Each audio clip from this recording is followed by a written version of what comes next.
Eric, I have um, I have seen a video recently, and I would like to use it as a launching point for this conversation, which is kind of a broad conversation on the grifter, so to speak, playbook. And Mm. so I want to actually play this short video just for the people on YouTube so they can see all the context for what we're talking about. So flash to the reel. The plant-based agenda, well, it's selling you a lie. And your muscles and body, they're paying for it. That plant protein label that says has 20 grams of protein, but here's what they don't tell you. Animal proteins are always considered higher quality, not because of ethics, but because of amino acids. Essential amino acids make up about 45% in animal proteins. In plant proteins, only 25 to 35% for grains, nuts, and seeds. But it gets worse. Because proteins are bound to dietary fiber, we can only digest and absorb about 60% of the protein listed on the labels of beans, nuts, and grains. Leucine, the trigger for muscle building, 11% in whey protein, only 6% in quinoa. Muscle protein synthesis is stimulated by 23 grams of whey protein, but requires 33 grams of soy and nearly 40 grams of wheat protein to achieve the same meal effect. These are not opinions. These are biological facts. And your muscles, they don't care about all this sensation. They care about essential amino acids. Here's another fact. Relying on plants for protein means eating more total calories to get what your body can actually use. Now, you can think of beans and lentils as a great substitute for rice, but they are not replacements for eggs, meat, fish, and dairy. We have the macronutrient conversation, but also the micronutrient conversation. If you understand the biology, this isn't about being anti-plant. It's about being pro-truth. The forever strong, they make decisions based on facts and not feelings. Okay, now we're back. Now people have seen the Hmm. reel. Eric, I'm curious, what prompted you 30 minutes ago when we planned this conversation to make a commentary on this video? What sort of struck you about the video that made you want to share some opinion on it? I'm curious. It's basically a decade-old playbook that has become more and more refined. And I was actually struck by the fact that the reason why this video popped up is because I was following Dr. Gabrielle Lyon. And I remember the time point when I did actually follow her and the content she was putting out. It was, I think, a couple years back. And I was like, oh, this is pretty good. It's good to see a female content producer who has, is science focused, has a doctorate in a time when there's a lot of pseudoscience going around for this aging yet growing population of women who know they need to be more active, change their lifestyle, are experiencing perimenopause. And like I'm in my 40s. I'm married. I have a mother who is, also getting older. So like this is something that I see like, oh, I'm looking for good content producers in this area. And the messaging started out as being, I would just say, protein forward. And I obviously I'm a bodybuilder. I'm a protein researcher technically, and I'm not sure if I'm glad that I have this like crown. Like if you look at all of the systematic reviews and meta-analyses that have been published, I am the one who recommends like in very specific niches the highest protein intake. So I'm like the Mm, iconoclast, right? So you'd think okay. I'd be aligned with this person, Yeah, right? yeah, yeah. Um, but over time, and just as of today, I unfollowed Gabrielle Lyon because of this exact video that popped up. And her content has gotten progressively worse. Um, and it is a very, very clear playbook. So, if you just go through how it starts, the immediate part of the reel Can I read the starts with opening? Yeah, yeah. You go ahead. You go ahead. absolutely, yeah, read it. Perfect, perfect, read it. The plant-based agenda, well, it's selling you a lie. And your muscles in your body, well, they're paying for it. What a It hook. starts, yeah, like it's doctors hate him, right? Like this is not new, right? Yeah. So first we have vilified someone, right? We vilified a thing. Like there's an enemy. They have lied to you. Right now, I mean, just to give you a little bit of context, just on how much I've seen this, because I've been around a long enough time. I used to joke around with kind of the Gen 1 other evidence-based content producers in the nutrition space more than a decade ago when veganism and kind of focused on plant-based stuff was at one of its peaks. And I was like, there's going to be a backlash. The vegans are being so militant right now. It's only a matter of time before someone has a diet that, I don't know, like carnivore. And we were all like, wouldn't that be crazy? It would fly in the face of so much evidence. No one would ever believe that, right? And Yeah, here we yeah, are, you yeah. know? And the funny thing is Gabrielle Lyon was not super carnivore aligned. She pointed out some things like, hey, like all these fake meat products, they're processed. They're out there, but their protein to fat content is not as good as like, lean meats. And so it starts with the agenda. There's a lie, and then here's the thing, the insidious thing. You don't know it, but your muscles are paying for it, right? Right. And this is the consistent thing in the playbook of you didn't know until you watched this reel, saw this post or whatever, that you are suffering. But guess what? Here's actually the cause of your problem. And here's the thing: everyone's got a problem. And this is also coming out right around the holidays. So people are getting ready. They're not happy with themselves. They've been overeating. They need to blame it on something. And it's like, oh shit! Like I've been trying to get things in order, and I even have a plan to start on the first with eating more. Like I was gonna go vegan or I was gonna go plant-based, but they've been lying to me. And I put all Right. this energy forward, and now my muscles are going to pay for it. But my muscles are what I want to not pay for it. Oh shit! So you keep listening, right? And then it doesn't stop there. Then it's also you think you know some things, but you don't. So you over leverage on the fear. You establish yourself as an expert. You sound smart.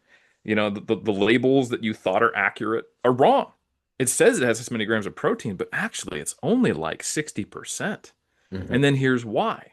And then this is where you come with probably the most consistent mechanism or a consistent part of the playbook, which is leveraging a mechanism in the face of, and this is the important part where you can identify this, in the face of mountains of outcome data. And you're basically banking on the fact that the audience kind of has this broad brushstroke because they're non-experts of what science is, right? I understand enough to know about amino acids. Okay, those are important.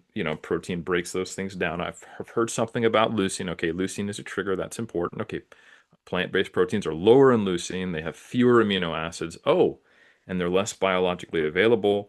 And you can say something that is not completely false, like she did, although it is actually factually wrong in many cases, about related to their bioavailability and the importance of leucine. And you could even throw, if she needed to, not that she did in this one, some PubMed, links behind that and justify it. And it gives even gives like the casual science forward, educated but non-nutrition expert content consumer the confidence they need to go, okay, cool, like this has got the science-based stamp of approval. And this is one of the reasons why right now there has become such a lashback against science-based content. It really is poisoning the well. And even though I would say if there's a spectrum of problematic content, Gabrielle Lyon is not that bad as far as it could be, Hmm. right? But she is using the exact same playbook, encouraging the same, benefiting from the same behavior. If you look at the engagement on this post, and making money. And her content has gotten worse over time. Hmm. And if it sucked in, the current content wouldn't have sucked me in. But where she started versus where she's gone, it's that's also another way of going is you start, you put your toe in the water, you see what you can get away with, you have an overall positive outcome, and this is how you look at yourself in the mirror. And I'm not saying this is malicious, and I think a big mistake that we make is always assuming that things are malicious, intentional, for these purposes of just making money. And I think a lot of the times in the fitness industry, and I promise I'll shut up in a second, we envision a lot of the quote unquote bad actors as truly intentionally bad actors. They've got their mustache, their top hat, and they're tying you down on the train tracks. When I think in reality, it is these concessions and these conflicts of interest that mount and mount and mount, and these rationalizations and justifications that inch someone closer and closer and closer because it's building their pocketbook. They're getting some positive messages. It feels good to be recognized. And they can ignore the quote unquote haters and focus on, well, you know what? I've gotten a whole generation of women to eat higher protein diets. Whatever she needs to tell herself to essentially decide that the ends justify the means, even though she's giving false information. She's actively discouraging people from eating plant-based proteins. And when you look at the actual outcome data, we see that there is no sacrifice so long as you're consuming a reasonably high protein intake. We now have like 3 high quality RCTs on vegans compared to omnivores, looking at like individual muscle fiber hypertrophy, strength via multiple different metrics, whole muscle hypertrophy, and so long as you're consuming, 1.5, 1.6 grams per kilogram of protein, even over 12 weeks in relatively large samples, like we're talking well-funded studies, and that you have a mixture of proteins coming in, it doesn't matter for that kind of time frame, that kind of outcome. And her audience is not like Mr. Olympia competitors trying to get to the peak potential. It's any general population person who's decided maybe I need to make some positive changes. So you can't even really justify why like someone like me might go, but maybe when you're dieting and you're lean, or if you're trying to put on the maximum amount of muscle over 3 years and you're gonna be naked on stage, sure, 2 grams per kilogram might be slightly better.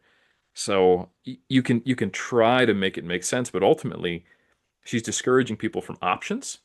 She's discouraging people who are make into thinking they need to make a Sophie's choice when they don't. Like if someone is an ethical vegan or an ethical vegetarian, or just limiting the amount of plant foods they eat, or they are trying to limit environmental harm, or they have some other reason, but they also want to build muscle. Now they feel like they're in this choice that doesn't actually need to be made. That Mhm. there's a false dichotomy. And on top of that, she's leveraging the existing battle lines that have been drawn between the carnivore and the vegan camps. So there are so many tools at her disposal and she's playing them all. And I Mhm. guarantee you she's looking in the mirror going, yeah, but well, the outcome is just that I'm getting more women and active people to eat higher protein diets, and they're going to get, a better response. This is a good thing. But, when we look at the health risks overall as well, like plant-based proteins are positive health risks, and other lean proteins are neutral. And this is me saying this is not as a vegan, but it's like, man, like the more plant-based foods we eat, we tend to get better outcomes. It's pretty goddamn clear. And eating more protein, good message, discouraging people from eating plant proteins because you're actually not absorbing those proteins. It's just A, it's false, and B, it's maybe causing more harm than good. Because I really doubt that many people who are following Gabrielle Lyon or being exposed to her content are walking around consuming the RDA or 1 gram per kilogram. So think about the behavior change she's going to have in her audience, right? They're already probably eating a sufficient amount of protein, and now they have fewer options. And now they have a negative belief towards Mm. plant-based proteins.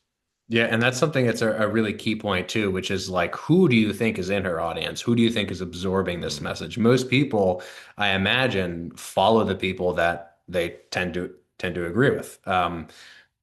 I actually have to actively go out of my way and resist tapping unfollow for people who I know that I will productively disagree with. So, as someone who's even conscious of this, I can imagine that most of her audience is kind of already sort of leaning in that direction. The one thing, Eric, that I wrote down here that I see as a kind of a really important bit to this playbook is Mm. that at some point along the narrative, whether it's at, big plant is doing this and big plant needs to be fought against, or anything specific about any particular mechanism in any of the things that you described from like a chemical perspective, there needs to be just a little tiny bit of truth, right? Or There if does. not a tiny bit of truth, you can in all of these cases, you can construe a context or you can create a context in which you can arrive at a point where you can be like, all right, I can kind of see that. And that's what I think is actually the most difficult thing, is that there are these tiny little itty bits of truth sprinkled around all of these types of playbooks. And I see this all the time, in the biomechanics world, as I'm sure that you have, which is basically, okay, let's talk about a kind of broad diagnosis of an issue. Let's say you have anterior pelvic tilt, right? Well, anterior pelvic tilt, mechanistically, it puts the spine in this particular position, so this shearing force increases, and your capacity to deal with compression is actually lower, and so on and so on and so on. And so don't do deadlifts, right? Or something, to follow. So you can describe all these little bits along the 1 + 1 is 2 sort of a thing. And everyone's like nodding a lot. Okay, like 1 + 1. Yeah, I think that's 2. Some people might disagree with that. Who knows? But at a certain point, there tends to be this cliff. And I'm wondering, from your perspective, Eric, it could be specific to this plant-based situation or anything else that comes to mind. Like, I don't know, like how can we all get better at this meta skill of like identifying that cliff and Mm. identifying, okay, at what point has this description of a potentially true mechanism become a kind of over-extrapolated bit of advice? Does anything sort of come to mind when I say any of that? No, 100%. There should be ideally some acknowledgement of outcome data or the lack of outcome data if you're dealing with someone who is trying to give you the best available evidence, even if they are using this marketing playbook.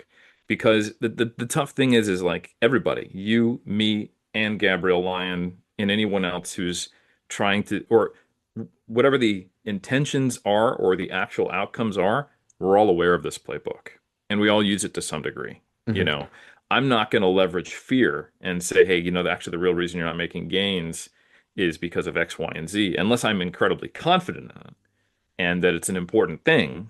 Like I can think of the one time in recent memory where I leveraged fear, and it was because I actually thought it was important, and it was related to supplement contamination because the rates are so high Mhm. and they're so ridiculous. And my audience has a huge number of drug tested natural competitors. And I actually know that maybe a quarter of their drug test failures, if they're urine test versus polygraph related, actually are because of supplement contamination. Mhm. That's something they should be afraid of, and they're not aware of, and I need to tell them about it. Yeah. So what are you going to do, right? So we know the playbook, um, and people who are acting in a responsible way, they're not always going to do this. Sometimes by the constraints of the platform, like I think currently, if you release a reel that's over 3 minutes, it only gets sent to your followers as no discovery.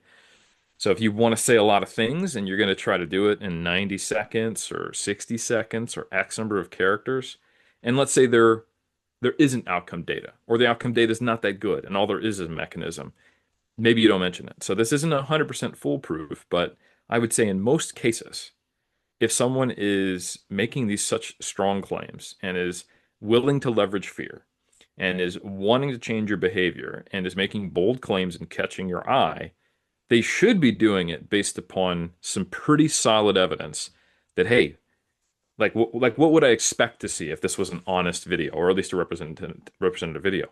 We've got this NHANES data set and thousands of people, like the nurses health study. We see all these women in their 50s, and we looked at the retrospective analysis of their diets. Even when you match for protein intake, the ones who are eating a higher protein diet, they actually had lower strength, lower bone mineral density, and lower muscle mass levels, and higher all-cause mortality if the proportion of that protein, even at 1.5 or 1.6, was more than 50% plant.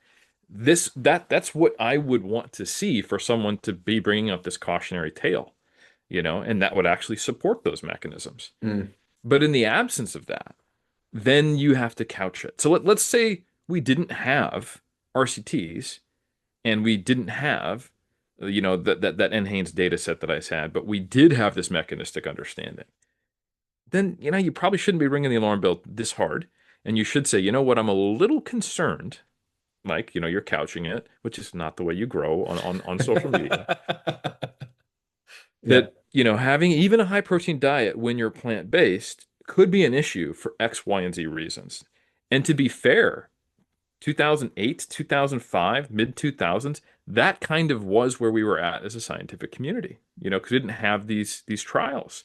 And basically there was like two types of protein that people were buying. And we had concerns about phytoestrogens in soy, which have now been disproven quite well, or potential lower quality sperm health in men, and then soy is a complete protein, but it's not quite as good. And we had a few trials where people got better outcomes with whey, Thus but we the just didn't have soy that many boy, trials. Eric. Thus the soy boy. Exactly.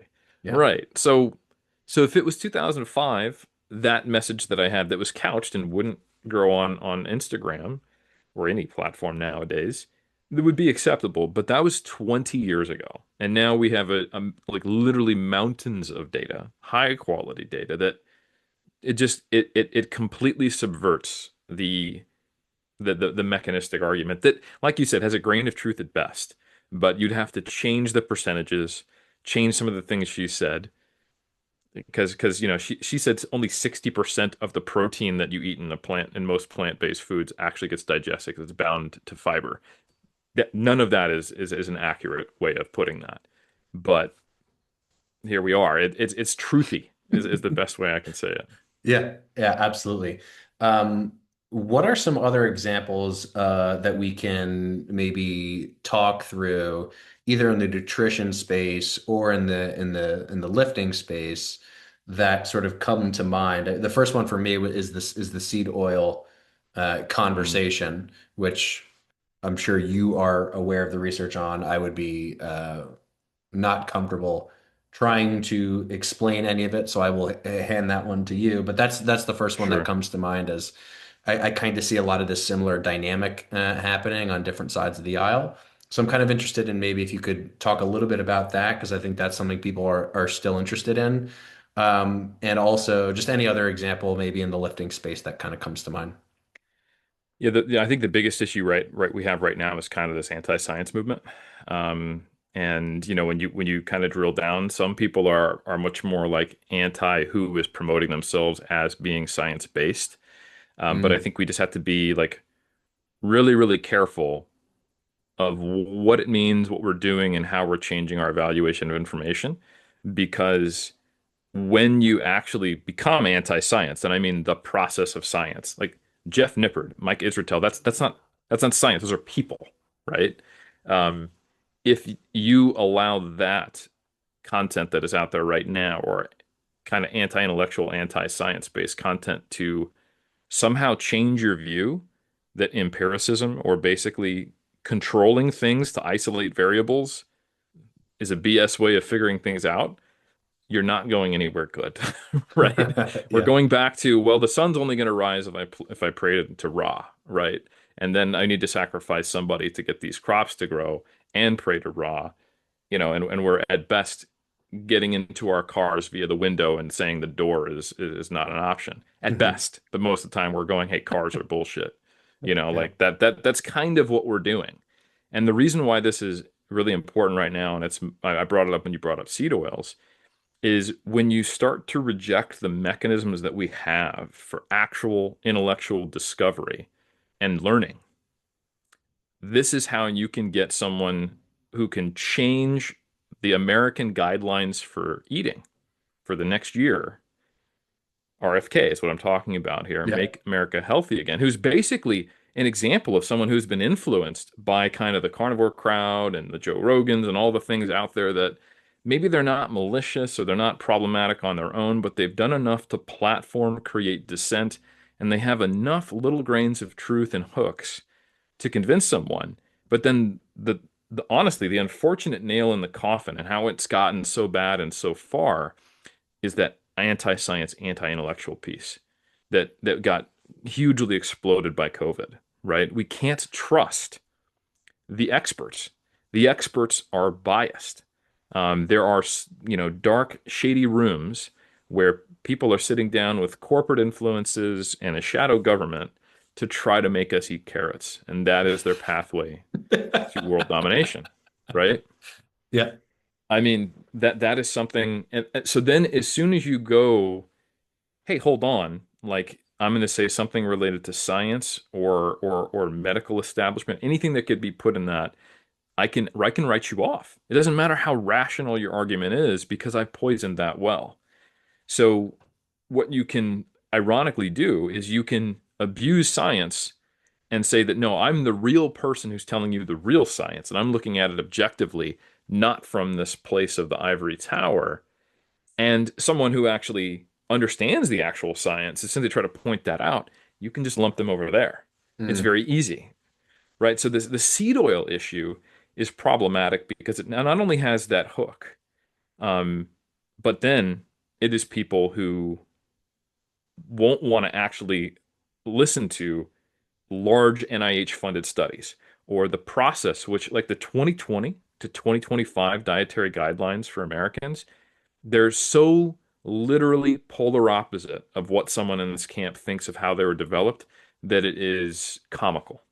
Like there were public meetings and forums created that anyone could watch to make any guideline in the 2020 to 2025 publishable. They had to have these systematic reviews that were crafted. Members of this expert panel who were recruited from nutrition scientists couldn't meet each other outside of these public forums.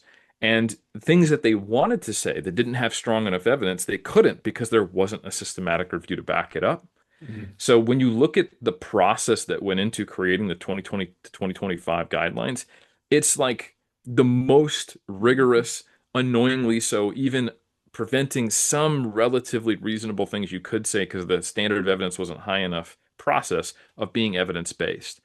Yet it's painted as no, it's these conflicts of interest, paid actors, corporate influence, and what you actually had was independent nutrition scientists who had to sign these contracts that they were volunteers and not getting paid in public forums and having to do systematic literature reviews and come to a consensus while being watched by everyone and addressing public concerns and then thinking about, okay, how do we prioritize it?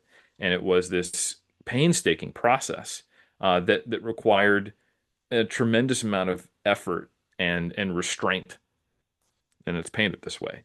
So the issue here is that seed oils are associated with processed foods. There are mechanistic arguments you can make about inflammation and link it, and there's just so many things you could say. But the data ultimately just doesn't bear it out. Like we have mountains and mountains and mountains of data just showing that these are neutral to positive effects in the supply chain. And we have someone who is in the position of power looking back and going, well, that process was all of that. But I'm really convinced by this guy who was on Rogan recently. So we're just going to change him. We're just going to Yeah. change him, just to show you how far this can go.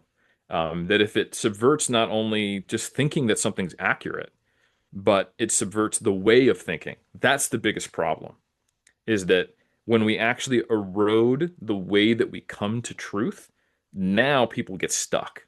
This is how Mm. one relatively innocuous conspiracy theory, like, oh, I didn't believe the moon landing, and I went to this Facebook group, and now I'm not getting my kid vaccinated for measles, and I'm also pretty sure that the earth is flat now, and I'm never going to eat really anything because I keep finding a new camp who use the same thing. So I become an erritarian, you know. That's how these people fall down these rabbit holes, and it takes an intervention or them Yeah. realizing like I've missed something here. So yeah, I think we just need to be aware of that. That there's nothing that's ever going to change the fact that until we can actually isolate variables, determine cause and effect, and the process of science, not the people involved, it's still the best tool we got, and it's not going to change. If you lose Yeah. that, there's no helping you. Yeah. Unfortunately, I think that the minute that someone begins to describe what, say, empiricism is, how that sort of gels with rationalism, how the scientific method just as a process, is actually organized. I mean, all of that is instantly, sticker slapped with a label that just says like he talks too much or that's boring and I mean I see No. this in my own videos. I'm not the most entertaining guy. I don't, maybe I'm more entertaining than some, less entertaining than others. But when I am like trying to describe, the shape of a scapula, okay, and how different shapes of scapulas can and their orientations with an upper arm and how that can change delt mechanics. There's no sexy way, I don't think, I'm not aware of, really to describe that. Maybe if I had you shirtless and I was drawing on you, okay, maybe that's, maybe we've just sort of sculpted a future collaboration here. Yeah, why But am I wearing this shirt? Is what I learned from that. yeah, yeah, precisely. And so for me, it's just I don't know how that problem is I don't know how we make progress on that problem is I Hmm. guess what I'm saying. And you see this in real time. Like, have you seen, Eric, any of the debates on the YouTube channel Jubilee? No, but I've heard enough of it to have a general idea of probably what's going on. Yeah, yeah. It's kind of like I forget what the technical term is. It's like a vice of mine. It's like a guilty pleasure, yeah. Where the minute that I see an upload, I'm like, I know this is going to be remarkably unproductive for me to watch. But nevertheless, I would just like to observe the sort of state of humanity at its most magnified. Hmm. And you see some of those conversations. Like one of them was um, this guy, Dr. Mike, not fitness industry Dr. Mike, but like YouTube Dr. Mike, with who has a humongous platform, who I think is doing a really really awesome job like in the fight for science, like actively campaigning this stuff in a way that has to my understanding been impactful. And he'll go in there and he'll talk to 20 vaccine skeptics, or he'll go in there and he'll talk to 20 pro RFK supporters, and you'll see from his side, first of all, the remarkable amount of patience he has, but you'll see from his side a kind of an attempt to understand, an attempt to communicate as a human. And that's really the only thing in my mind that can solve for this is like he's sitting across from this mother who lost let's say her child. I think this was actually part of one of the debates. He was talking to this mother who lost her child, or whose child had a major complication, 10 minutes post vaccination, like very, very early on, like newborn stages of life. And Mike first had some kind of response, which was like, I'm so sorry to hear this. This is like the worst thing for a mother to deal with, right? So human connection established. And then the minute that he tries to move in the direction of like, okay, well, let's look at all of this group of people who did exactly this thing, who didn't have this response, who observed the positive effect. And then let's also imagine a circumstance within which we actually did the vaccine maybe 15 minutes later. Imagine a possibility that negative outcome your child observed, it might have happened anyway. It might have been completely unrelated, right? So like all the things that a scientific person, like a legitimately scientific minded person, would need to understand to be that way, they immediately hear that in what he's describing, right? But the person Hmm. who is watching the YouTube video, who's just like your average Joe, who is a classic, like, the science says sort of a person, all that they hear is this kind of like deflection and obfuscation, um, and I don't know, again, beyond that one-on-one setting, how that is made improved. And I certainly haven't really seen it improved in this sort of space of time where the Yeah. science-based lifting thing is kind of moving in that direction. So I don't know if that sparks anything from your end, but I find that it's in some ways these conversations, a conversation I'm having with you right now, it's very enlivening, and it makes me hopeful because I'm talking to someone who understands these things, and hopefully my audience will see this and be like, yeah, no, this makes so much sense, or I thought this before and now I'm thinking this now. But are you hopeful? And I'm curious about anything else that sort of comes up for you. Yeah, I've been in this fight for a long time. And I think there's several interacting factors. It's like as content creators, you and I, we have to stay optimistic enough to not get jaded and be like, well, fuck it, I'm just gonna either exit or cash out Yeah. and play the game, or just sufficiently jaded to think you need to play the game, but make the space a little bit worse. I think it's funny, like it's unfortunate. Like there's been so much arguing in and around a bunch of people who I know are all attempting to do rational evidence-based content, if we want to use that terminology, who are landing in different points on what they view as acceptable as how. Like, for example, I could sit here and debate Milo Wolf that he's going, well, no, I'm making some of these concessions, or I did. His content's changed. It's not static, and I don't want to paint him that way to reach a larger audience and have a larger impact. So those things are worth it. And I Mhm. I don't know the second or third order effects. And I think there's also a personality interaction there as well. He's a lot more comfortable with getting into the weeds and getting critical comments and then seeing people attack him. And I I'm not, right? So like I think you have to establish like I need to keep my peace so I can stay rational. I need to maintain, my mission statement so I can make content, but I also need to make the largest impact possible. Who's my audience? And then what medium am I on? Like YouTube is not for me, right? Like its algorithm tends to favor some of the worst things that we're talking about here, right? Mm. The comments tend to be maybe the most vitriolic. I mean, this has changed. Like there's times when that's not the case. It's also a place for long form content. So I think first there's all of that. Each, it feels good because we don't feel crazy talking to one another. We know that we're not the only ones trying to improve this space, and that we can see a problem. But it's also a little disheartening because the problem's getting worse, and neither one of us necessarily know a solution, right? So we have mixed feelings around that, and Yeah. I think that's very understandable. Um, but I think to your point, simply knowing that there is a possibility of reaching people in the way that you were describing, that one-on-one connection, that is now capable of being platformed in a way that it couldn't years ago. We can observe and relate to and empathize with an interaction like that and learn from it, even though we're not the one who is being spoken to that way. Mhm. So I think modeling is very, very, very important.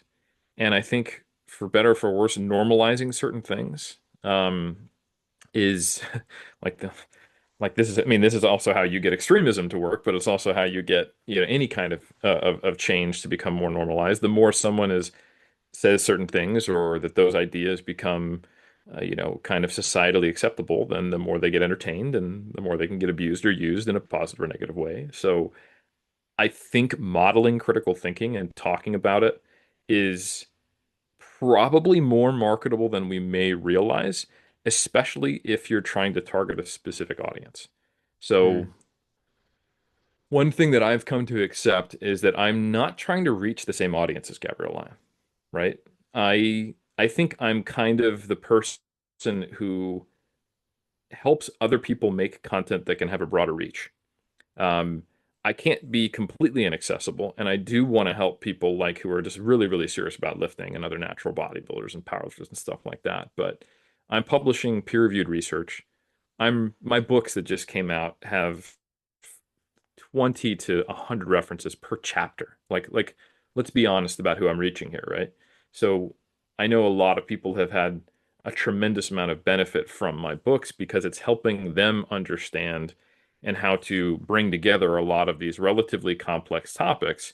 And then people who are even better at that, who have an even more lay audience or have clients, then they can do that work further. So I'm to some degree a resource to other educators, and that is not necessarily a bad thing. I think it's harder for me to see the impact directly. Um, and I think it's a tough one. So it cuts both ways. And this is perhaps a divergent direction from where we were going, but like the biomechanics space, this is an easy one. We're simply never going to have RCTs comparing every single exercise that actually look at whole muscle and fiber specific hypertrophy of every variation of every exercise for every muscle group in the body. That also somehow controls for the fact that we don't do single exercises, we do whole programs. Same issue we have with isolated nutrients in nutrition. But at least Yeah. with nutrition, we have these, massive funding agencies that want to tell a whole country how to eat. But even then, all it takes is, a Joe Rogan podcast and the wrong guy getting elected, and it doesn't matter, right? Even Yeah. with that, right? Yeah. So it's not just a matter of getting better science and better data. And I think that is why sometimes I roll my eyes, like all the critiques and shots that are being thrown at exercise science, like, engineering or biology or these other good sciences. Those are what I believe in. But exercise science, it's a shit show. They have low sample sizes and they don't know how to use statistics, and they're extrapolating and they change their mind every time a new study comes out.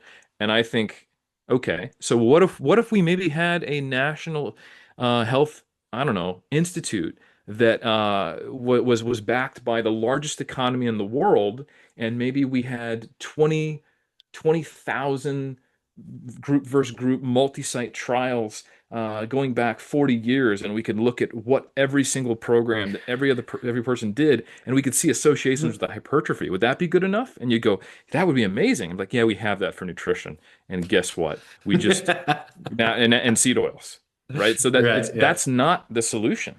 It's actually getting people to think differently, or being willing to think differently, or spotting some of these things in the playbook. Understanding, okay, how do I not get taken in by the next worse version of a Gabrielle Lyon, right? So, like, I think we have to accept, Gary Taubes is an easy problem in 2008, because That's before my time, Eric. no problem. So Gary Taubes was one of he's a journalist. He actually debated, uh, he's been on Joe Rogan debating why low-carb diets are the solution for health, right? He was kind of like, he debated Alan Aragon, for example, at the NSCA conference.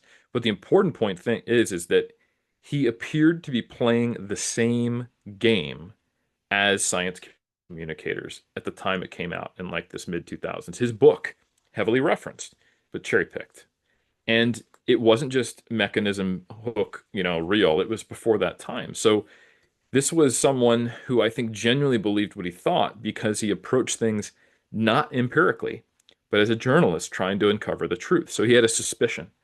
I think that actually the issue is not saturated fat, it's actually sugar and carbs. Let me go look for that evidence. And unfortunately, with human data, messy human data, and a bias, you can find the evidence to believe most things, right? So he constructed all the way from, it's the same playbook, Ansel Keys, who is held up as, honestly, he is one of the most important, up there with Atwater. By the way, Atwater is the one who determined the calorie content of macronutrients back in like the 1890s. All right.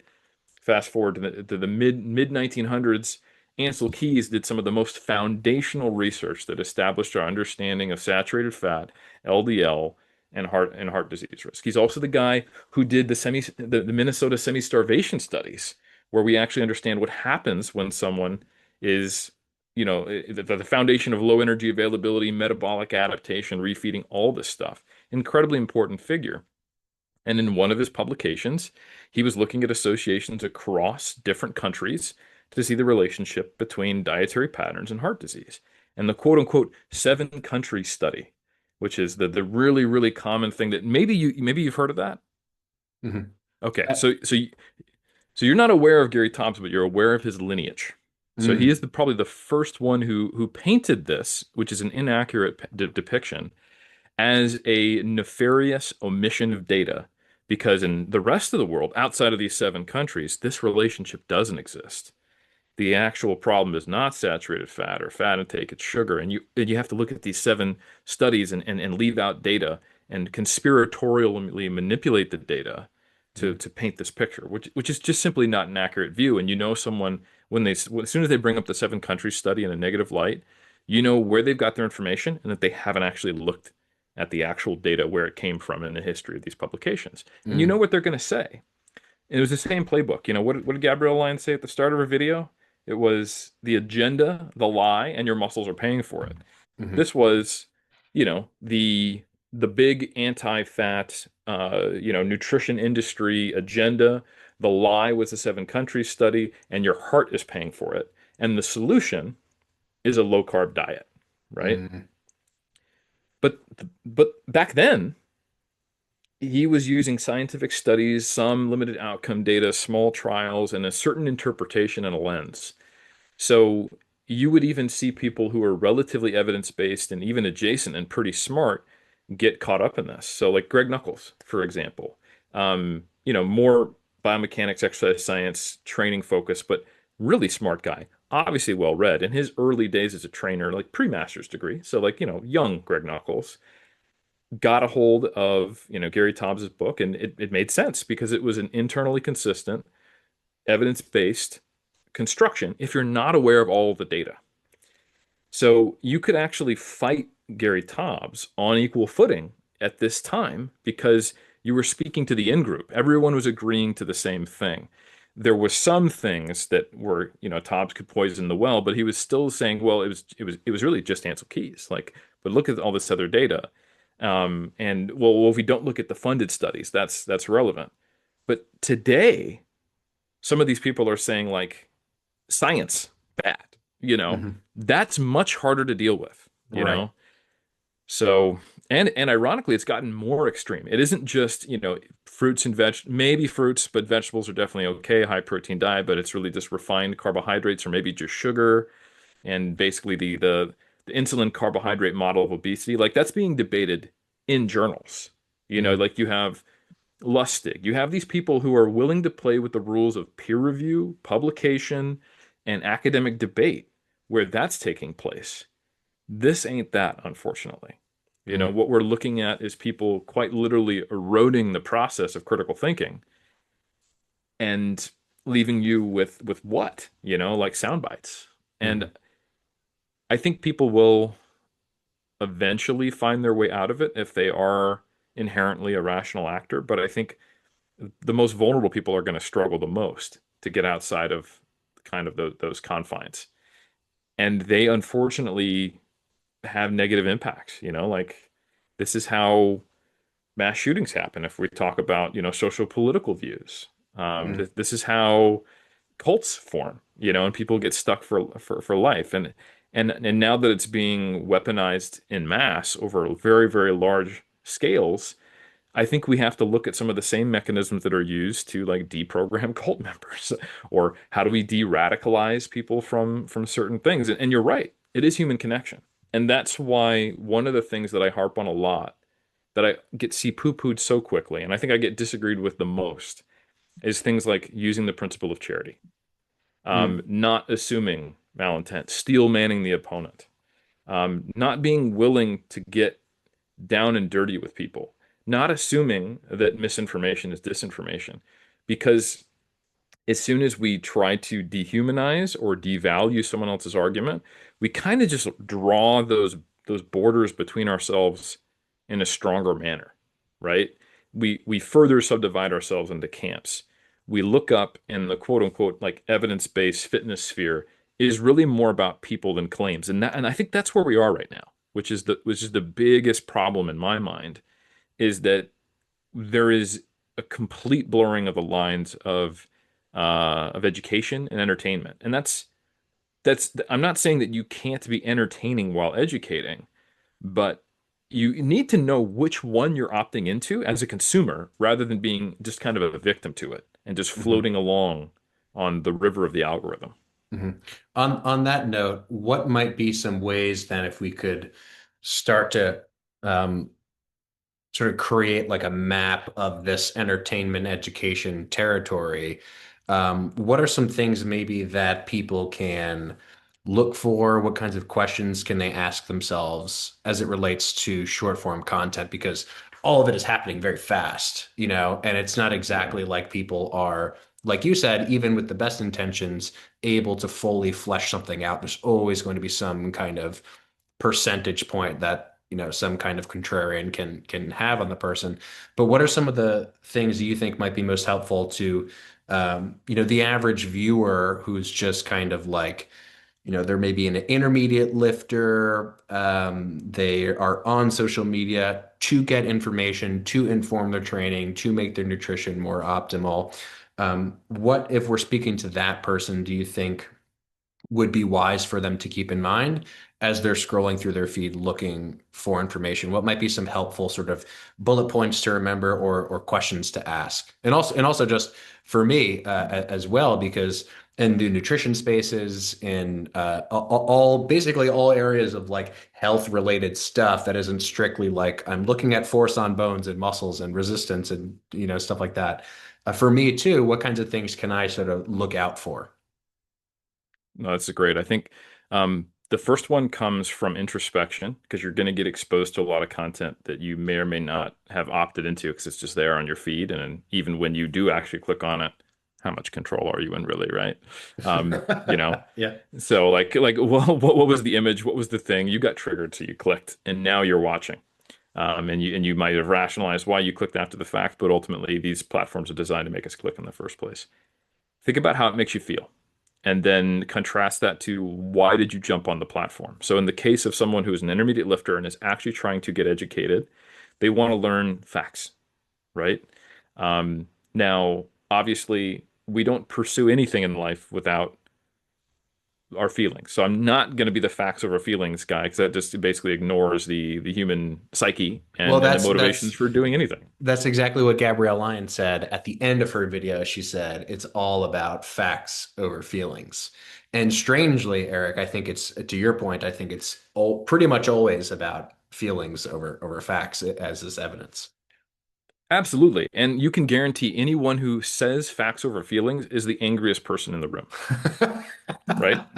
Every time. Like, what motivated them to say that, Yeah, ironically, yeah, right? yeah. Like, they are trying to change people's minds. They are frustrated and they wish people would just look at the facts instead of being so goddamn emotional. But Right. you don't say goddamn emotional unless you're the emotional one. Right, right, right, right, right. So anyway, I think the first thing to acknowledge is that there's absolutely your whatever your motivations to get into fitness are going to be based upon values and how you feel about them and personal connection and all these quote unquote soft things, right? But now you've decided I want to learn objective truth, and that only happens effectively when you're operating from a rational place. And when content actively pushes you into an emotional place, it quite literally activates parts of your brain and shifts you towards a non-objective way of thinking about things. Mm. So the first thing is just to notice, do you have a sense of did your fear, your insecurity, or your tribalism get activated by this video? That's the first thing. Just notice that. Reflect. What's pinging in me right now? Do I feel emotional or do I feel curious? And they feel very different. You can make the same actions and you can make the same decisions from those two different places. And I think you just have to be that's the first step is be self-aware. Like, can I, and if not, can I then be curious about this? Because just because someone leveraged these things doesn't necessarily mean the content is not accurate. But as soon as you're operating from that place, your ability to gauge the accuracy of the content is gone. You're not going to be thinking critically about it. You're going to be like, oh shit, what do I need to know? Like, how do I like what? So that's step one. I think the next thing is to be wary of the playbook, the mechanism. Like, people should be representing the best available evidence, right? And you can kind of think through like what should be out there, right? Like in some cases it's just not reasonable and they'll flip it on you. Like, oh, show me the RCT that caused heart attacks. And I'm like, so okay, hold on. I locked 3,000 people in a room and just fed them saturated fat and nothing else. And we just saw who had a heart attack. Yeah, The ethics board approved that. And what does that actually look like? So yeah. what are we limited to looking at? Oh, well, we'd only be able to look at, I guess, blood pressure and blood panels over time in RCT or observational data. So critiquing the fact that we only have those, maybe that isn't an accurate critique. That's all we have. So what? So you know, so I think those two things are probably pretty critical: is noticing how you feel, being aware of what the playbook is, and then the final thing I would say in our space specifically with the way it is right now is assess, are they talking about ideas or are they talking about people primarily? Because whether someone realizes it or not, it is a cop out, it's easy, and it is always possible, if you just want to stretch the truth a little bit, or just talk about irrelevant things, to tear down a person. That's that's easy. And that's why that's something that a lawyer says objection to. And all like, no, like if we actually want to get to the truth, and this is why like you can't do a peer-reviewed paper that says, uh, Lustig's an idiot. Like that doesn't work that way. You have to attack their claim to get it through peer review. Even when someone has a track record of doing bad science, you have to keep pointing out the bad science, the bad science, the bad science, the ideas. Here's the issue. Here's the issue. Here's the issue. You made a like okay, you get a paper retracted because you falsified data. You might go to prison, but technically, there's nothing to stop you from writing if you get access to a computer in the prison library and publishing another paper. And your affiliation is going to be like, Alcatraz or whatever, right? And That there's no and mechanism to stop someone from doing that. and there's certainly no mechanism to stop someone from posting a video on YouTube or a post on Instagram that says, "Listen, guys, all this is a lie." All this is a lie. Although maybe there's some kind of legal thing that I'm unaware of that would make that not true. I mean, it is, but it's what's the cost, the willingness, and does it matter? They're still going to put it out there, So I think what we really need to assess, like if you actually are going to be educated and you want to follow true evidence-based content, the fact that someone's using the playbook, it's a red flag, but it's not an absolute like no way.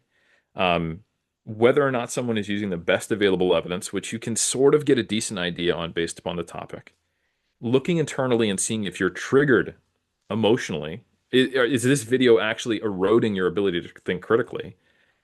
And then finally, is this video about a person or is it about a topic?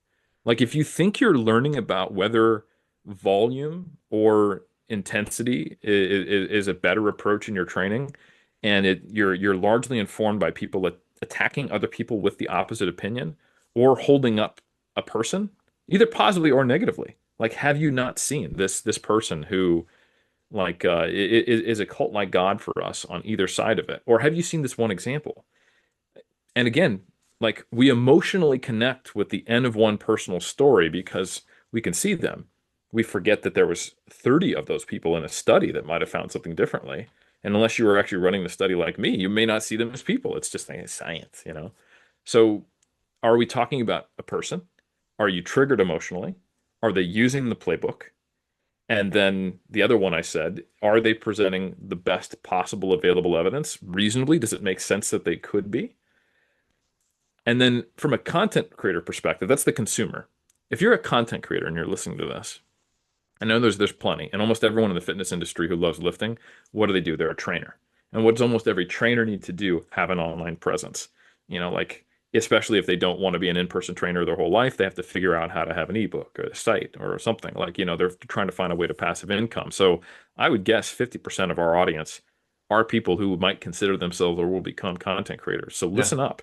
Yeah, it's a good point. You, I'm talking to you. Yeah, You right there. I'm listening, bro. Trust me. If you're a content creator, ask yourself, and I don't know the answer to this, you're willing to play the game. You are, whether we like it or not, social media platforms are not educational platforms, but they're the only tool we have to educate. So, is the content you're making, even if it's factually correct, is it modeling good thinking or bad thinking? Is it pushing someone closer to or further away from critical thinking? And I would say, Question. yes, sir. Can you Yes. give me an example of a scenario, you just make it up, where someone could be communicating a fact as close as we can get to a fact, really, which is a whole kind of part of the scientific Sure. stuff, which I think can be really a big point of confusion. But can you give me an example of a situation where someone is presenting a fact accurately, where they're also doing that alongside a kind of poor display of critical thinking or thinking? Yeah, I think actually you did it really well in your response video to Eric. Like you've got a video of someone doing a curl with like a bar that goes to 100%, and you've got another curl that goes to 80%. Like what's being told here is this curl is 80% of effective as this curl, Mm. regardless of what's in the caption. So like you can sit there and convince yourself, well, if someone read the caption, maybe they would, they'd be all right. But like, but did they? Are they going to? What Mhm. are you triggering in their lizard brain? And is that even a comparison that we should be making, right? Should we be viewing two exercises as what's always better in all cases for a bicep, right? Because that furthers that same narrow way of thinking about training, that there's good exercises, there's bad exercises, or that exercises should be in a tier list and ranked. That one, I'm a little less like again, this is one of those things where the content creator has to decide. If you've got a tier list and you talk through the explanation for each, and there's caveats and there's, asterisks, all that shit. Like, yeah, that's factually true. But do we think tier lists are like a Oh, useful tool? Maybe if it's like the hypertrophy tier list for like there are ways to do it and there's ways not to. But just comparing two exercises and saying 80%, 100%, that one maybe not, right? okay, okay, I think okay. that's a good So example. yeah, so just to clarify that, so I make sure I'm understanding. Um, the fact of the matter might be if I'm doing a traditional standing dumbbell curl versus I'm doing a cable curl where the cable's slightly angled behind me, we might say from a factual perspective, the cable curl has more like total area under the curve of force distribution, more total work per rep, we might say. And we can make that as an objective claim. But to draw Yes. that comparison negates all of these other variables that are floating around and constantly moving and different between not just individuals, but the same individual over time. That would be a kind of Yeah. okay. Yeah, like I'll give another one. Like there's very few cases where I could think that I would prefer to do a like a preacher curl over a well that's not no that's a bad example. Okay, Say dumbbell lateral raise, dumbbell lateral raise. there you go. Come on, That's a I knew perfect you one. I knew you were going there. Dumbbell lateral raise versus a cable lateral raise, or a seated calf raise versus a standing calf raise, right? But I can still think of some. And it's not an issue with the exercise. It's just you need to know like what are the pros and cons. Like, what if I have a back injury? I'm going to do a seated calf raise because I don't want to load 200 kilos on my shoulders right now for the same reason that right now I can't walk out a squat, right? Now, maybe I would do a leg press calf raise, but what if I don't have a leg press calf raise? Like, there's always a reason. So, we shouldn't be thinking of exercises as versus battles. This isn't Street Fighter. Like tier lists are great when it's Street Fighter. Don't get me wrong. Like I love to see that the Dulcine, it can really whoop Guile's ass. I need to know that as a Guile main, right? If we're talking about Street Fighter 2. But this is not Street Fighter, right? There are an infinite number of ways effectively to move and load things, and it depends upon what you have access to, what your goal is, all that stuff. So should we be encouraging in the space that is supposedly about understanding complex biomechanics, these really simplistic views? Because people can't program for themselves because they're viewing them as things rather than a collection of concepts. And I also understand that it takes time to learn that, but they're never going to learn it if all of the content, even if it's heavily science-based and couched in biomechanics, is also eroding someone's critical thinking skills. Hmm. All Hmm. that does is convince them that you're smart, you have the answers. So all I know how to do is go back to people, right? Mm. I've got to follow this guy because they're a good guy. Can I can Like I I'm can not I going to give follow you this guy because they're a bad guy. can I You give know? you one story you may appreciate? This was at this point, so this occurred this past summer. Okay, so less than half a year ago. I was I was in Long Beach Island, which is an area of New Jersey, beach, obviously, and I found my way toward this gym. It was actually like one of those sneaky gyms. It was like beautiful. It was like beautiful inside because I think it used to be some kind of church and they remodeled it into a gym. Mm. Really pleasant vibe, pleasant experience. I was in a peaceful but like kind of aggressive state, although that seems paradoxical. I'm sure you've been in that state where it's like you're so locked in, but everything is just like a level pool of water. And outside of my headphones, I was doing a leg extension. I heard this conversation that was occurring between four young men who appeared to be of around high school age. I want to say 16, 17 years old, maybe. And they were all collectively, this was the first time this situation just perfectly arose in front of me, where they were arguing about, because you see this online, you see this in comment sections, you almost don't even think it's a real thing. And here I am witnessing these four guys. They're arguing about which triceps extension they're going to do Mm. next. And one of the guys says, let's just do a push down. Like, let's go. There's a cable right there. Let's just smash some push downs with the bros, right? Fantastic. Um, Guy number two interjects, says, whoa, whoa, whoa. Jeff Nippard actually said in his recent video that like we should do the overhead extension because it's better for the long head, right? And there's a part of me that's like, yeah, like get into the argument, get into it, guys, let's hear it, But just them at that age, it's not like they have anything underneath of those regurgitated beliefs, opinions, whatever you want to call them. So they end up basically just having this like emotional tizzy about a concept that none of them really actually understands, and yet the long head is better in this one, or trained better in this one, and the push down is less good for that. And so, I mean, first of all, I was so close to just being like, guys, just do like two of each or something, or do one of each, like if you're really torn, just be practical about it. But this was a situation that actually seemed to be causing a good deal of anger within the in group, right? Um, and where it was just like you guys as humans are being separated by this concept that none of you seem to actually understand, but which is just like on some level that's like what science is to people. Um, Hmm. and so I end of the story is I ended up just moving on with my day. I think it was better for me, and probably everyone involved. And I don't know which they ended up doing. I hope their long ahead stimulus was okay that day. But yeah, that's just an example of a situation that like struck me as really, really odd. And I don't want to be, I'm still relatively young. I would like to think.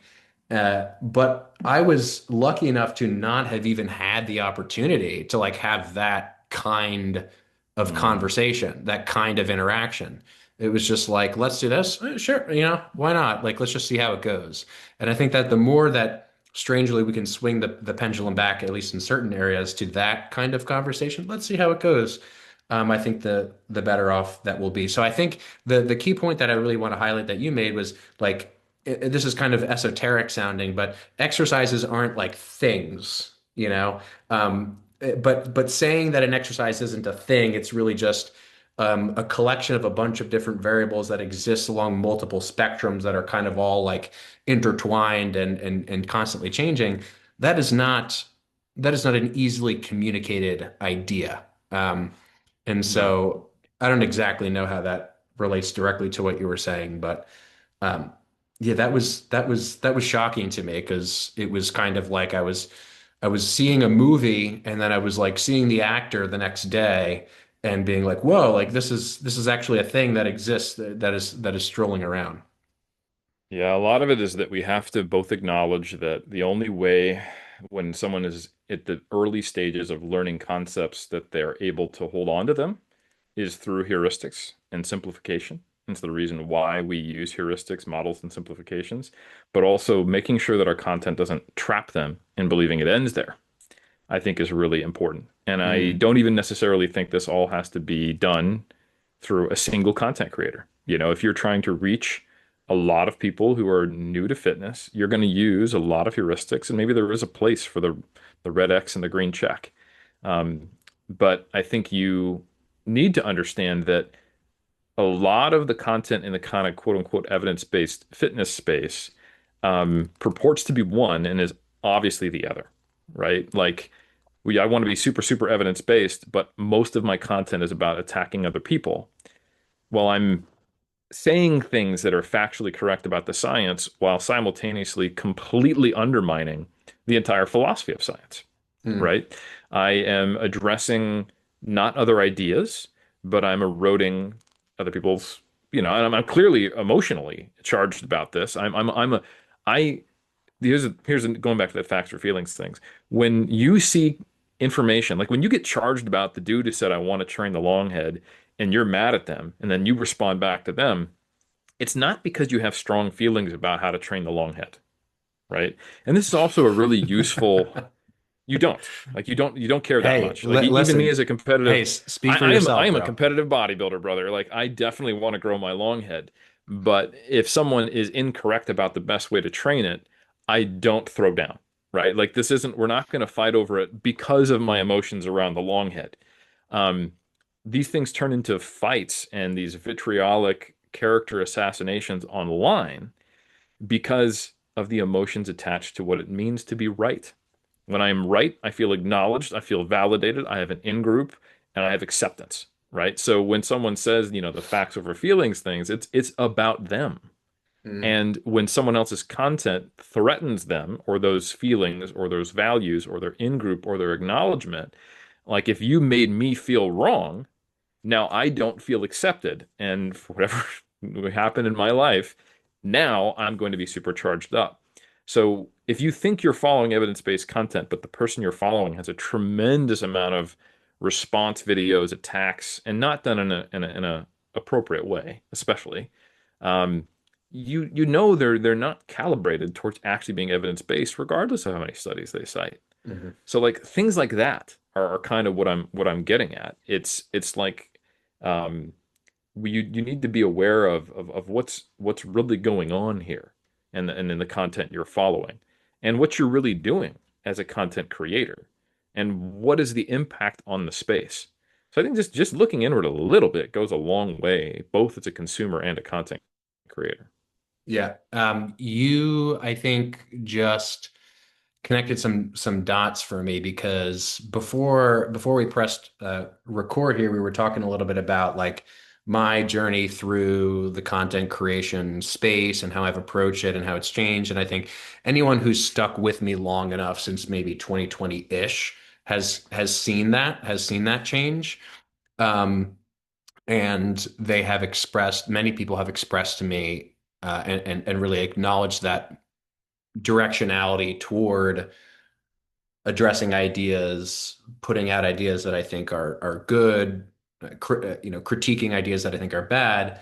And I think one of the ways, maybe primarily the way in which I think I've been able to move in that direction now that you're saying it is this kind of emotional inquiry because what I Hmm. started to recognize was that like the content that I was making was popular by my standards and some other people's standards, but my experience of what happened after hitting post, and even my experience of what was happening while I was making the content, like just the framing of the ideas. How am I thinking about this piece of content? Am I thinking about it as something that can help people? Am I thinking about it as a way to perform a gotcha? Am I thinking about it as a way to be sort of like soothe some kind of emptiness in me? And the more that I have moved toward that good, that sort of goodness, that sense of connection, that sense of um, just humanity in it, I think the more just naturally I have moved away from that communication style. So sort of double clicking, double tapping on that point in a strange way here, the following of the feelings has led actually to a greater increase in rationality and expression of empiricism and scientific thinking as compared to the opposite, right? Much to your point. So this is kind of like a paradigm shift, the way that we think about feelings and emotions and how they play into or don't as it relates to being scientific and being rational. I think that the most rational people I know in my life tend to be highly emotionally attuned, strangely. And the more I think that I have become more emotionally attuned, and the more that, for instance, I have the really emotionally charged conversation with my wife that started out with, talking about like, why is this dish here? Like this dish was supposed to be over there. The more that I've done work in that area, I think the more naturally this other stuff has followed, which on some level seems obvious once it's spelled out, like, oh yes, you're a more aware, attuned person. Um, but that's not something that vibes particularly well with fitness content. We're not going to make content about, okay, so I'm going to take a deep breath and I'm going to pretend to be this third observer. I'm going to watch this thought float by. And how do I feel about that thought? Yeah. Oh, I notice this sensation in my chest and so on and so on and so on. Um, so if there's any takeaway, like find the gym bros and the gym bras who are also interested in having those types of conversations. That to me has been one of the most helpful things for sure. And I will leave us with one kind of fun science-based thing that I found kind of encapsulates this in a way that draws us all the way back to where we started. Is we're in an era right now where we have confused cynicism for skepticism. Mm, And these are actual psychological constraints, or sorry, constructs that you can measure. You can quantify them. You can give people psychometric scales that they take, and you can determine someone's critical thinking skills, which is a stand-in for skepticism, which I'm saying here. You can determine their cynicism, which is largely, if we were to try to define it, how much someone attributes truth to a person or an ideology rather than evaluating the idea itself. And then gullibility, which is also something that a scale you can measure, which is how likely is someone to be taken in by paranormal beliefs or to hold conflicting beliefs, that they are able to rationalize two things that are mutually exclusive. If they can believe in them both, that's basically your ability to rationalize false beliefs. And the really interesting thing is that none of these co-vary with IQ very strongly. mm, So this is why you can get incredibly intelligent, people with a high intelligence quotient, which is basically a high processing speed and the ability to make connections, who can hold false beliefs, even multiple conflicting false beliefs, or believe in the paranormal, because the ability to rationalize and explain things and find the evidence that supports your prior beliefs, that's that makes you make very good arguments, that enables you to rationalize things.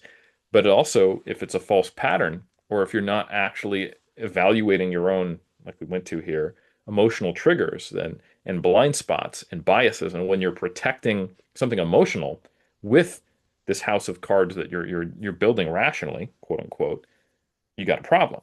So interestingly enough, the higher someone rates on cynicism, the higher their gullibility typically is. The mm, higher someone rates on critical thinking, typically the lower their gullibility is, and the lower their cynicism is. So by actively thinking about whether or not I'm being cynical and whether the person I'm following is cynical, regardless of how intelligent they are, regardless of whether they memorize the periodic table and they can cite a ton of studies, et cetera, et cetera, et cetera, the likelihood that they hold false beliefs and can convince you of false beliefs and shift your worldview to being more cynical is something you really need to be aware of. So mm, you can have a highly, highly, highly intelligent person who constantly attacks others, seems to never use the principle of charity, gives you a lot of these conspiratorial claims, is also, memorized everything there ever is to be known about metabolic adaptation or protein or biomechanics. And they might be able to ace a test on these topics, and they are probably the worst content creator for you to listen to at the same time. And we mm, have a really tough time with that in the evidence-based community. And we often and historically have given passes to people because we don't understand that distinction. But when someone is cynical, when they are focused on the person, it's because that person triggers something in them and it enables them to turn off their critical thinking and rationalize a way to make it okay with what they're doing and why I'm the good guy, they're the bad guy, you shouldn't follow them. And also it justifies the means to the end, because if I have a self-righteous belief that I'm making the industry better and everyone else is a problem, you get what we're currently seeing. You mhm, get people who, and I understand the apologists. Yeah, yeah, I know he's an asshole, but or yeah, yeah, I know he's out of line here, but his content, or man, but his books or his course. And I think it's good that you can rationalize that. Like, you're better off than the sycophants for sure. If that's you, if you think I'm talking about someone specific, I'm not, because there's so many examples. This is half of YouTube, right? So I'm not calling anyone out specifically here. I've seen this for 2 decades, right? This could apply to, unfortunately, about half of the people, at least at times. And it's in all of us too, which is worth acknowledging. Like I get triggered and I want some people just to go off on a desert island and not have internet access. And if they die, I'm not too mad about it. That's in me, Yeah, right? You know, yeah. I try to correct that. I try to get back to what you were talking about. I try to work on that because I recognize that's the same thing in me, which would make it okay for me to attack them in a person. I'm just fortunately not acting on it, right? Mhm. For whatever is going on, I've reached that level of maturity. So the point is that when you identify your own cynicism and the cynicism in others, remember that that is a shortcut to removing critical thinking, regardless of the intelligence of the factual accuracy. So you want to follow people who help you not just get facts, but also think better and be more Mhm. likely to discover what is true on your own because they're going to continually and progressively have more and more blind spots the more and more and more they lean into their cynicism and do the opposite of what you've done. You know, like I think you're a great example, and you were just talking about this, how your content has changed towards becoming less cynical and more about let me not get my emotions in the way of my own thinking by becoming more acknowledging and accepting of my emotions and the emotions in others and the differences between us so I can focus on being a little more just looking at the data with this kind of, you know, trauma-free curiosity, which is Mhm. probably the best way I would describe it. Because when you can do that, you can actually be a little more objective about what it means. You know, your ideas about whether or not drop sets are useful or not are not going to make you call someone an idiot and tell them they should commit suicide and block them, right? Now I'm talking about somebody specific, Yeah, but I know who but you like are. but think about what's going on internally and who that person is right now in their life. I'm giving them the opportunity to maybe change in the future for that to be their response. And even if they say accurate things in sometimes, do you want that influencing the way you think and the way you see the world? And again, remember, we have less agency today in what we're opting into when we go on social media. So I think you need to be pretty thoughtful about who do I want to follow. And it's good. Like I said, if you were that person who could say, yeah, but I really like their book, or yeah, but I only listen to them on this topic. I'm not following them to learn how to operate in the world. Just be aware that sometimes you're not going to be able to tell. Like they might have a very, very strong opinion about volume or exercise selection that they must maintain because they died on a hill for emotional reasons 5 years ago, arguing with someone, and now they've locked themselves into this belief that no, low volume is the only way to go because my little kid inside of me got hurt 5 years ago arguing with someone who is a high volume believer. And now, like, I've died on that hill, I've painted myself in that corner, and I can never change my mind on that because it's central to my ego. Mhm. And then the more of times that happens over the years and the years, as this cynical hermit who with an internet account and maybe good biceps or who's maybe very smart, whatever you need to listen to them, putting Yeah. out this content, you're going to be progressively wrong, just like they're getting progressively more cynical. Because guess what? Cynicism and gullibility have a strong relationship, Mm. and that's where we're at. Yeah, that's really insightful. And I want to just finish off with saying thanks for pulling up so impromptu. Eric, I will link the newest versions of your books if anyone is interested in the description. And also, Eric, you did a recent podcast on iron culture about similar-ish topics. I would say not the same, but it's kind of adjacent with a ton of Hmm. overlap. You give some other examples that I think will be very helpful. So if people want to hear Eric, you talk more about this stuff, I will also link that episode. I think it was the last one you did with Trexler, um, Yep. or something like that. So I will link that below. And anyone, if you want to see Eric and I talk about and ramble about more things, please leave a comment. And thank you. And thank you for your time, Eric. This is really insightful for me personally, a little bit therapeutic, I must admit. And I hope that people can also just have these conversations more with like their friends and their family and people around them in their real life, because I think that's the easiest way to kind of scale it for yourself is do it with the people who you already care about. So anyway, everyone, peace out. Thanks for listening.